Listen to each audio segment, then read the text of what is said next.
ഇടുക്കിയുടെ കായികക്കരുത്തിന് പുതിയ കുതിപ്പേകാൻ നെടുങ്കണ്ടം ഇൻഡോർ സ്റ്റേഡിയം ഒരുങ്ങി. ഗെയിംസ് ഇനങ്ങൾക്കായാണ് നെടുങ്കണ്ടം പച്ചടിയിൽ ദ്രോണാചാര്യ കെ പി തോമസ് മാഷിന്റെ പേരിൽ മൾട്ടിപർപ്പസ് ഇൻഡോർ സ്റ്റേഡിയം നിർമ്മിച്ചിരിക്കുന്നത്. ഇടുക്കി ലൈവ് വാർത്തകൾ നിങ്ങൾക്കായി അവതരിപ്പിക്കുന്നത് Deepthi English medium nursery school Kattappana. Basketball, volleyball, badminton തുടങ്ങിയ ഗെയിംസ് ഇനങ്ങൾക്കായാണ് നെടുങ്കണ്ടത്ത് ഇൻഡോർ സ്റ്റേഡിയം നിർമ്മിച്ചിരിക്കുന്നത്. ഒരേ സമയം ഒന്നിലധികം മത്സരങ്ങൾ നടത്താനുള്ള സൌകര്യം സ്റ്റേഡിയത്തിലുണ്ട്.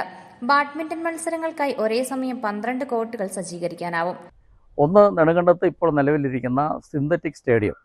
ഈ ഹൈ ആൾട്ടിറ്റ്യൂഡ് സ്റ്റാറ്റസ് നിലനിർത്തുന്ന 2 വലിയ മത്സര കേന്ദ്രങ്ങൾ നമ്മുടെ നെടുങ്കണ്ടത്ത് വരുന്നത് ഇടുക്കി ജില്ലയുടെ മാത്രമല്ല, കേരളത്തിലെ കായിക കുതിപ്പിന് തന്നെ ഒരു വലിയ മുന്നേറ്റം ഉണ്ടാക്കാൻ കഴിയും എന്നാണ് കായിക രംഗത്ത് പ്രവർത്തിക്കുന്ന ആൾ എന്നുള്ള നിലയിൽ അതിനെ ഞങ്ങൾ നോക്കിക്കാണുന്നത്. ഒന്നത്, കേരളത്തിലെ ഏറ്റവും വലിയ ഒരു ഇൻഡോർ സ്റ്റേഡിയമാണ്. ഏകദേശം 4000-ഓളം ആളുകൾക്ക് ഒരേ സമയം ഗാലറിയിലിരുന്ന് കളി നിരീക്ഷിക്കാൻ കഴിയുന്ന സംവിധാനം. അതുപോലെ തന്നെ ഒരു 16ഓളം ഷട്ടിൽ കോർട്ടുകൾ അതിനകത്ത് നമുക്ക് വിന്യസിക്കാനായിട്ട് കഴിയും.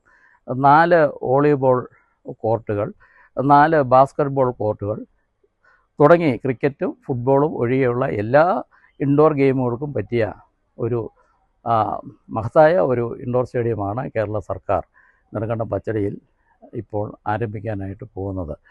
ഇത് ഈ നാട്ടിലെ കായിക പ്രേമികളുടെ ഒരു ചിരകാല അഭിലാഷം എന്നുള്ള നിലയിലാണ് ഇത് പൂർത്തീകരിക്കാൻ പോകുന്നത്. ഇവിടെ ഇത് വരുന്ന മുറയ്ക്ക് നമുക്ക് അന്തർദേശീയ മത്സരങ്ങൾ പോലും ഇവിടെ നമുക്ക് നടത്താൻ കഴിയും എന്ന ഒരു സവിശേഷത കൂടിയുണ്ട്. അതുപോലെ തന്നെ മറ്റ് എല്ലാ ഗെയിമുകളും, ഇപ്പോൾ സ്കൂൾ ഗെയിംസ് ആണെങ്കിൽ പോലും ഏകദേശം 36 ഇനങ്ങളിലുള്ള മത്സരങ്ങൾ നമുക്ക് സംഘടിപ്പിക്കേണ്ടതുണ്ട്. അതിൻ്റെ വേദി ഇല്ലാത്തതുകൊണ്ട് തന്നെ നമുക്ക് പല മത്സരങ്ങളും ഇവിടെ നടത്താൻ കഴിയാതെ പോകുന്നൊരു സാഹചര്യമുണ്ട്. 40 കോടി രൂപ മുതൽ മുടക്കിലൊരുക്കുന്ന സ്റ്റേഡിയത്തിന്റെ ഭൂരിഭാഗം ജോലികളും പൂർത്തിയായി. ഇനി തറയൊരുക്കുന്ന ജോലികൾ മാത്രമാണ് പൂർത്തീകരിക്കാനുള്ളത്. ഇൻഡോർ മത്സരങ്ങൾക്ക് കൂടുതൽ അനുയോജ്യമായ തരത്തിൽ മേപ്പിൾ വുഡ് ഫ്ലോറിംഗ് ആണ് ഒരുക്കുക. കായിക താരങ്ങൾക്കും ജീവനക്കാർക്കും താമസ സൌകര്യം, വിശാലമായ പാർക്കിംഗ് തുടങ്ങിയ സൌകര്യങ്ങളുമുണ്ട്. സ്റ്റേഡിയത്തിനായി കണ്ടെത്തിയ 5 ഏക്കർ ഭൂമിയിൽ ആകെ 1.5 ഏക്കറിലാണ് നിലവിലെ നിർമ്മാണ പ്രവർത്തനങ്ങൾ നടത്തിയിരിക്കുന്നത്. ബാക്കി ഭൂമി തുടർ കായിക വികസനത്തിനായി ഉപയോഗിക്കാനാവും. നെടുങ്കണ്ടത്തെ ഹൈ ആൾട്ടിറ്റ്യൂഡ് സിന്തറ്റിക് സ്റ്റേഡിയത്തിനൊപ്പം ഇൻഡോർ സ്റ്റേഡിയവും പ്രവർത്തന സജ്ജമാകുന്നതോടെ ഇടുക്കിയുടെ കായിക കരുത്തിന് ഇരട്ടി കുതിപ്പാകുമെന്നാണ് പ്രതീക്ഷ.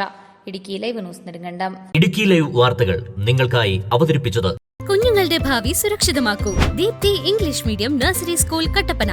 LKG, UKG, പ്ലേ ക്ലാസുകളിലേക്ക് അഡ്മിഷൻ തുടരുന്നു. Efficient teachers, smart class, audio visual class room, IT class. കുഞ്ഞുങ്ങൾ ഇഷ്ടപ്പെട്ട് പഠിക്കട്ടെ കട്ടപ്പന ദീപ്തിയിലൂടെ. Communicative English, dance class, music class, school bus service, play park, water purifier. നിങ്ങളുടെ കുട്ടികളുടെ അഡ്മിഷൻ ഇന്ന് തന്നെ ഉറപ്പാക്കൂ. Deepthi English medium nursery school Kattappana.